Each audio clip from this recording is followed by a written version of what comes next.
Wow. With daylight savings and the sun going down so much earlier, it's 5:30 and it's dark outside.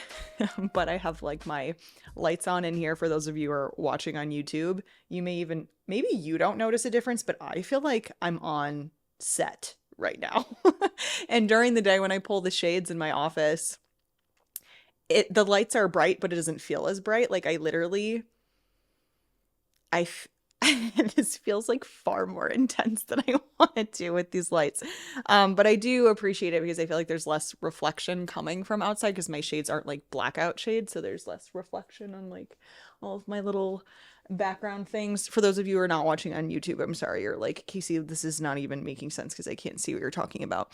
Um, uh, I just wrapped up the final call. I'm recording this like mid-November, the final call of the ninth cohort of the health mindset coaching certification. And when I tell you the final call, like it's not like, is it nerves? Here, you guys can listen to me try to classify my own emotions.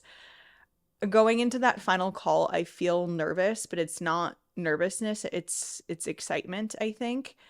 Excitement that I'm wrapping up another cohort. Also, just excitement to like send these coaches off into the world with their new skills when it comes to mindset and behavior change and psychology. But I really get so choked up at the end. Like it's borderline embarrassing, but since I've spent since I spent many weeks with these students on these live calls, I'm at least like, you guys know me, so it's okay that this is embarrassing. But I cry every time. Like I literally had like I knew I was going to have to record these podcasts right after that call. It's like this is going to be bad. Like I'm going to be in like some kind of emotional state going into this podcast recording. But at the same time, I'm so lit up right now because it was our final call, and what's just like so beautiful is that I end up getting so many unprompted testimonials and just like love for the certification and love for my teaching, which is great. Obviously, everyone loves to hear that the thing that they created is making such an impact, but for me, why I get so choked up and like I'm going to do my best to not do that now.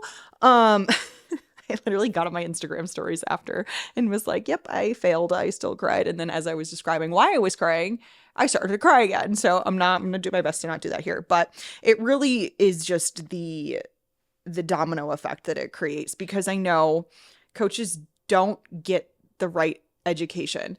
They don't they get taught everything about exercise and nutrition and all of the stuff in between, but when it actually comes to helping someone change their behavior and implement all of those things, and it's so hard to even hear coaches. And I know because like I've been there too, and I've mentored hundreds of coaches at this point, that they're just so ready to throw in the towel with coaching altogether. And even though it's something that they feel so passionate about, they're like, I cannot sit down in front of another client check-in where I know that person has not followed through. It feels like they're not listening to me.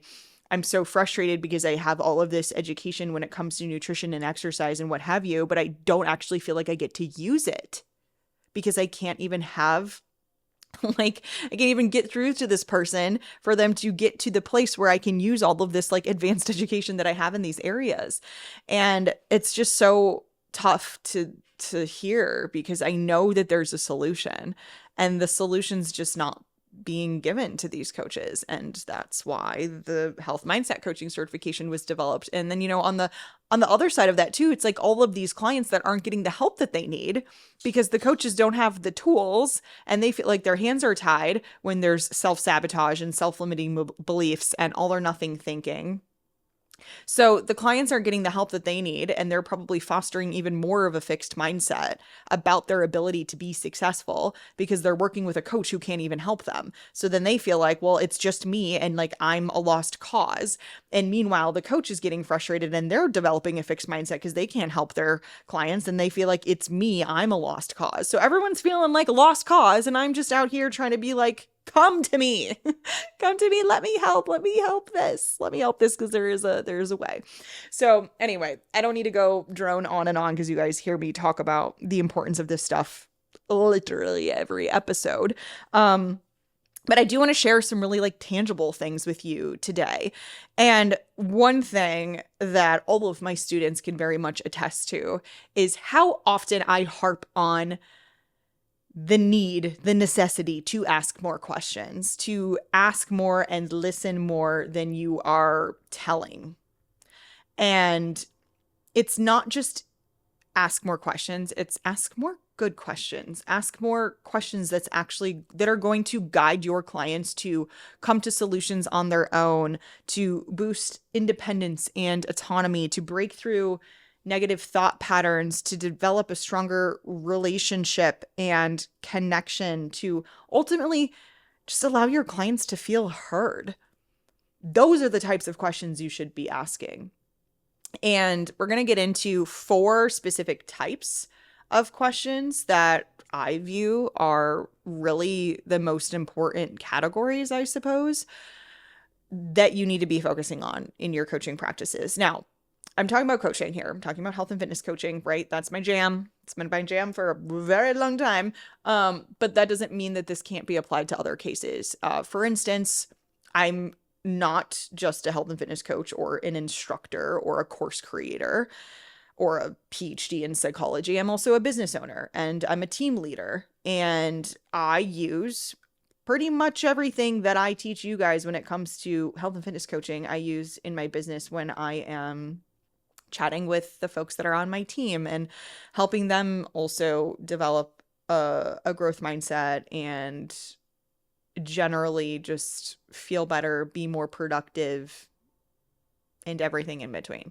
So this can be applied to, yes, if you have staff, like a team, if you're a business owner, or even just like with coworkers, or, you know, if you have, you're working like corporate world and you have like a small team that you maybe manage a couple people or something like that.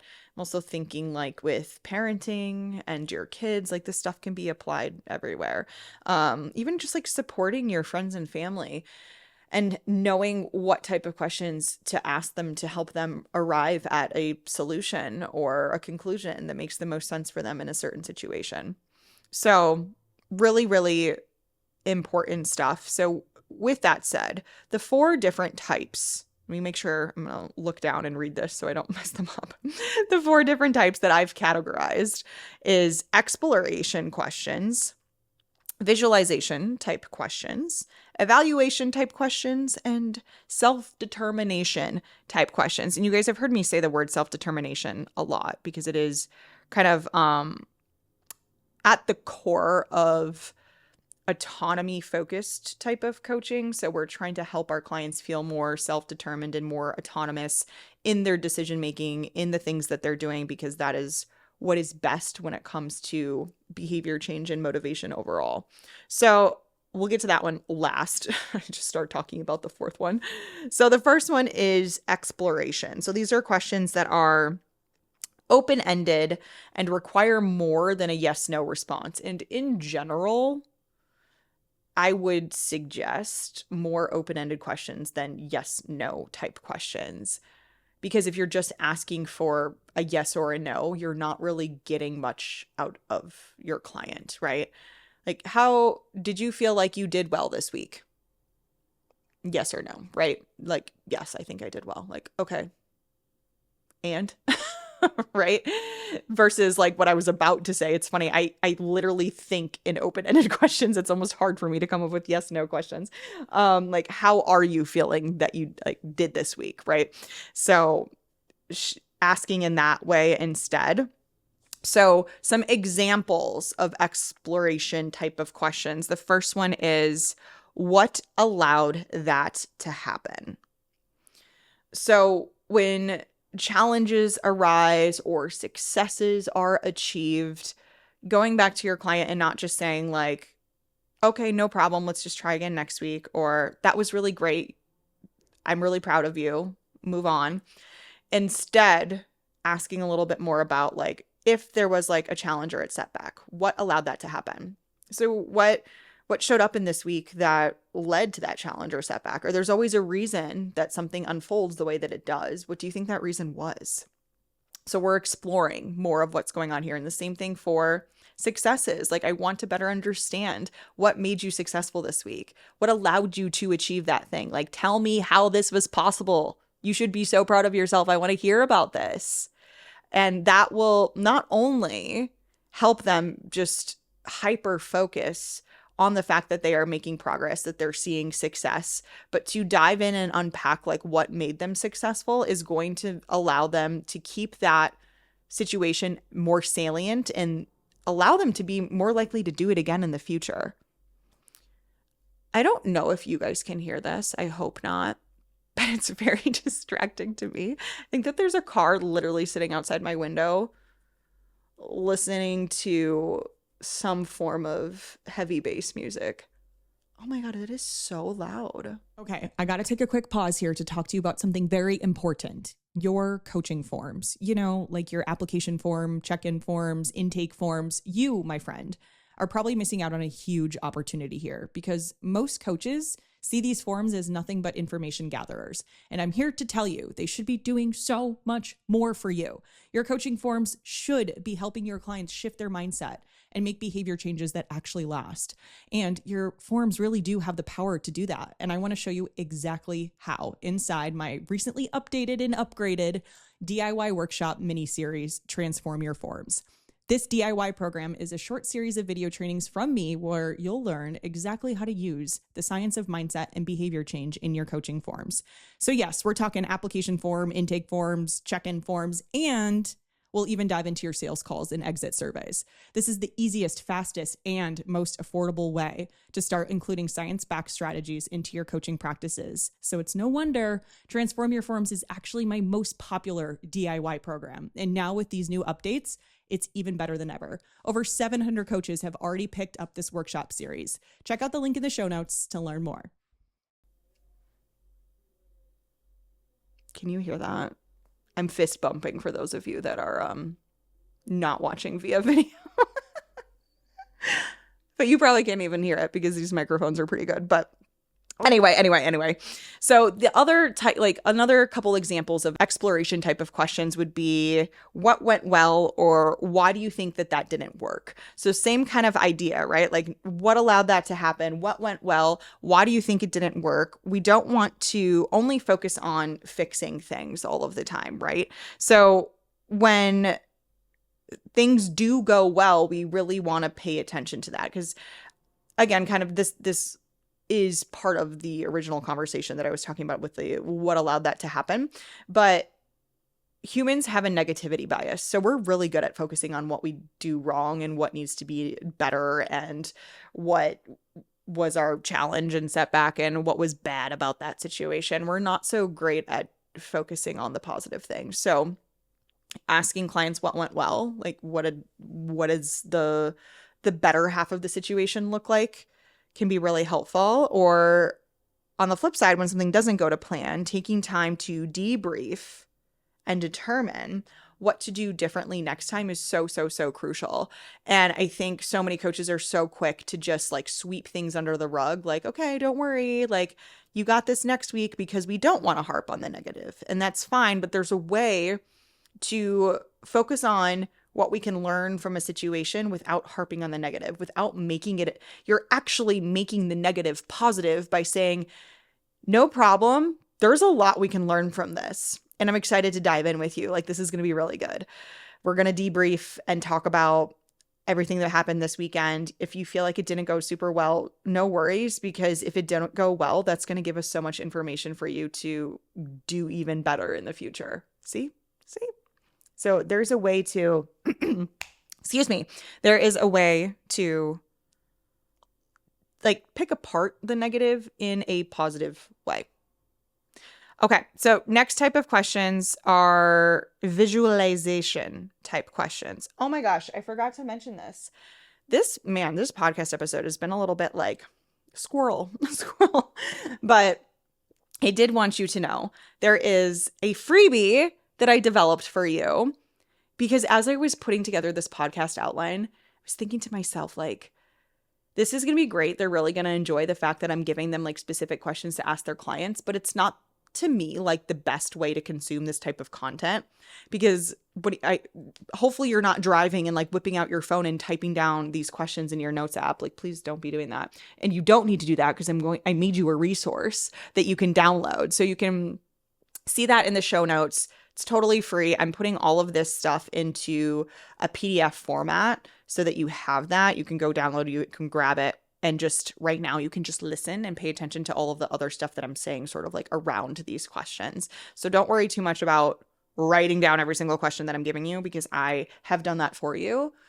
And it is a free resource that is included in the show notes. Okay. So, yeah, definitely forgot to say that, but I'm glad I caught that now. Okay. So second type of questions. Okay. So this next type and set of questions is visualization type of questions. So these questions essentially just involve your clients or yourself. Like, you could be using these questions with yourself, absolutely, too, or anyone else in your life. Allows you to play out the script in a certain direction of a choice that you want to make, or just like the plan that you have for your goal setting process. So I like questions like, how will your life change? What barriers do you predict? How will you feel differently? So really trying to sort of like future pace and better understand like what is to come if I decide to like go through this diet phase, or I decide to hire a coach, or I'm making this business investment, anything, right?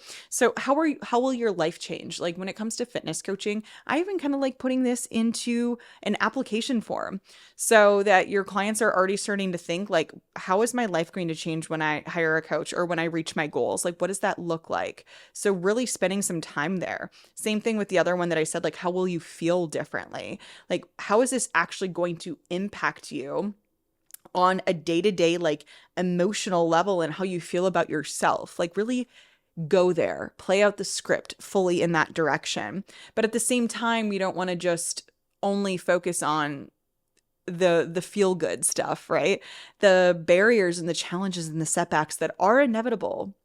They are inevitable, my friends, in the process towards your goals and achieving the things that you want to achieve. So I talk a lot about this in a previous episode on the WOOP method. This is all based in mental contrasting, which is a concept, essentially, number one, very well validated concept in psychology to help people achieve their goals. And we don't want to just focus on like the positive visualization aspect, but also focus on the barriers and the challenges that are going to present themselves, and spend some time there, like playing out the script in that direction. So when this barrier arises, what am I going to do about it? Or what are all of the barriers? Are you even asking your clients that when they are working towards their goals? Like, what do you expect is going to come up and make this difficult? Like, let's talk about this now.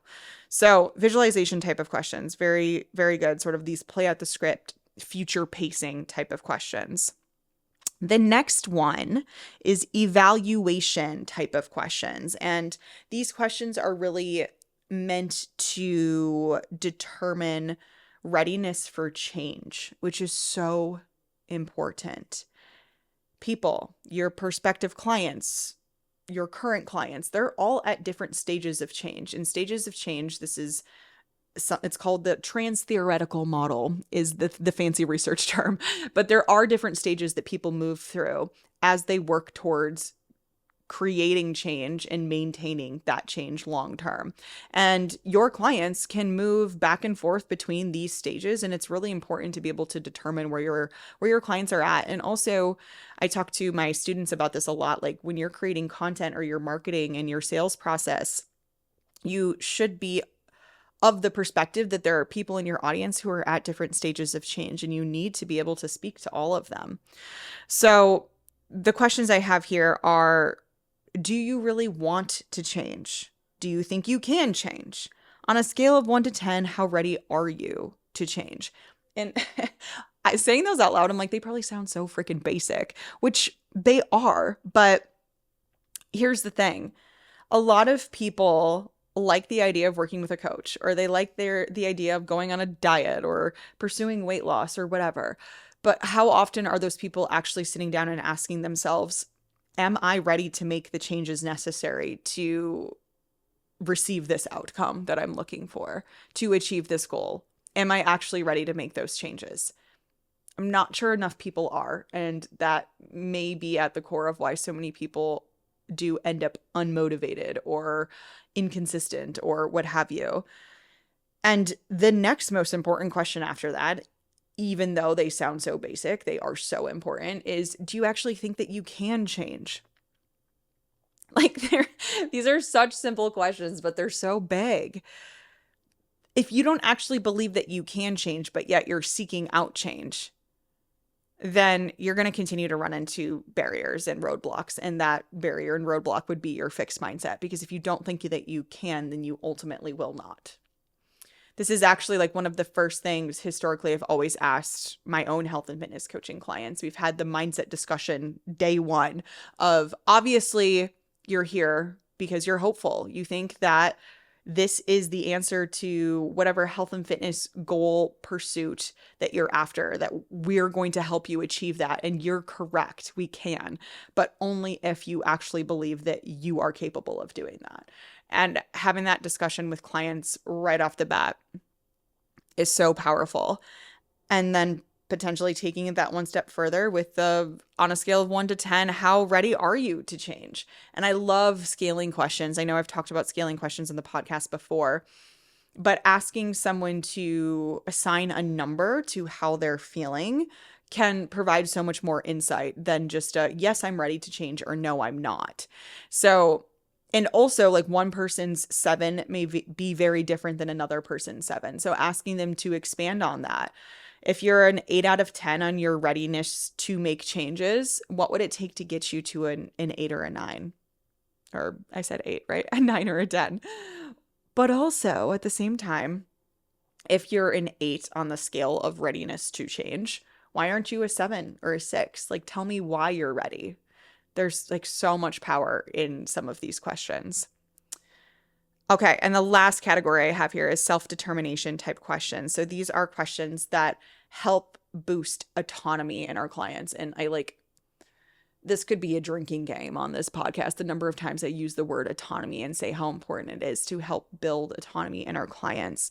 So how this can sound is, can I suggest some ideas? Before I share my thoughts, what do you think about it? What do you think we should do?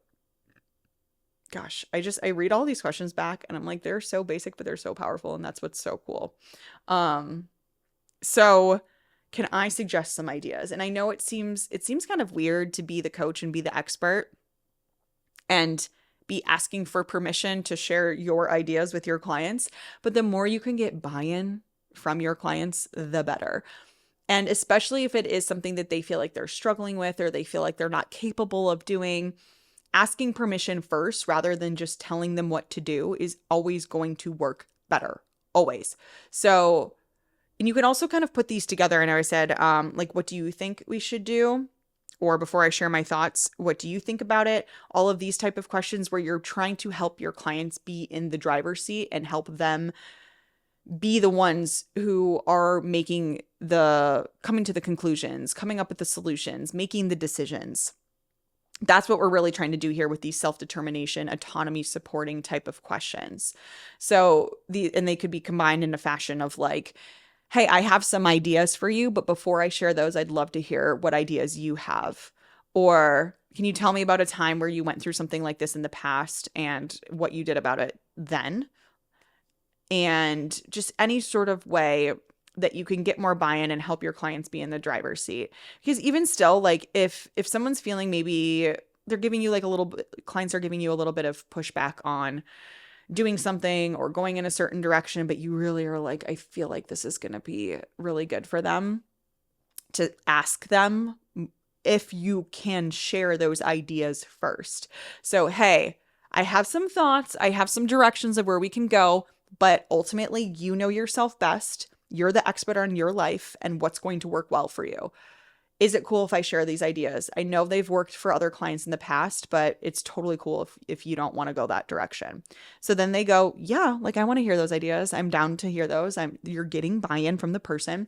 So then you share those ideas. And even if they wouldn't have been super down for those ideas, maybe to begin with, they are going to be more open-minded because they said, yes, I want to hear your ideas. They are bought into at least listening to what you have to say and having an open mind for that time period. Not to say that I don't think you should be going out there and suggesting things to your clients that they don't want to do. That's not necessarily what I'm saying here, but we've all been in those positions where we're like, I think that this could work really well, but I'm just like not sure if they're going to be down for it based on maybe past experiences or just like them feeling like down in the dumps with their progress, or it could be anything, right? So if you're wanting to really be cautious, but make sure your clients are still willing to listen to you, the more permission asking and buy-in getting that you do, the better. Okay. Those are the 4 different categories. Obviously, there are hundreds, thousands, tens of thousands of different questions you could be asking your clients that can help support from a mindset, behavior change, and psychological perspective. And what's really beautiful is that once you really just start to understand human behavior, decision making, and like the science behind this stuff, it's a lot easier to start to come up with those questions on your own without it just having to be like a plug and play from me, like from this podcast or the PDF download that you'll find in the show notes with all of those questions in there. So just remember that there's so much to all of this, and it really, as much as I love doing episodes like this or sharing content or giving you guys quick like plug and play templated type of stuff that you can like so easily insert into your coaching, just remember that the power really comes from the understanding. And the reason I can do anything that I do or my students can is because they understand client psychology and human behavior, and that like having that baseline level of knowledge allows you to just like go off in so many other directions and feel so much more confident in your coaching. That was the best compliment that I got from a handful of the coaches when we wrapped up the call today, was just how much more confident they feel in what they're doing. I love what I do, guys. I really, really do. And thank you for giving me a place to sit here in these super bright lights. I keep looking at them and I'm like, stop. It's like, don't look at the sun. Thank you for giving me a place to share all of this and support you. I'm just feeling super, super grateful, as I am all of the time, but extra grateful today as we're wrapping up the 9th cohort of HMCC. And as you're listening to this, it's probably February, and we are opening up the spring and the 10th round of the health mindset coaching certification, the spring round of 2025, the 10th round. It's a big deal. We also have a lot of changes coming to the platform where we're hosting the program, and just like so many upgrades coming in 2025 in general. So if you're interested at all, the link is always in the show notes to add yourself to the waitlist, so you're getting details on when enrollment opens, and you also get 5 free lessons as soon as you add yourself to the waitlist. So waitlist plus 5 free lessons, it's a good combo. And of course, my DMs are always open. If you have any questions, comments, concerns, additions, what have you, I'm there. Thank you again for being here, and I'll see you next time.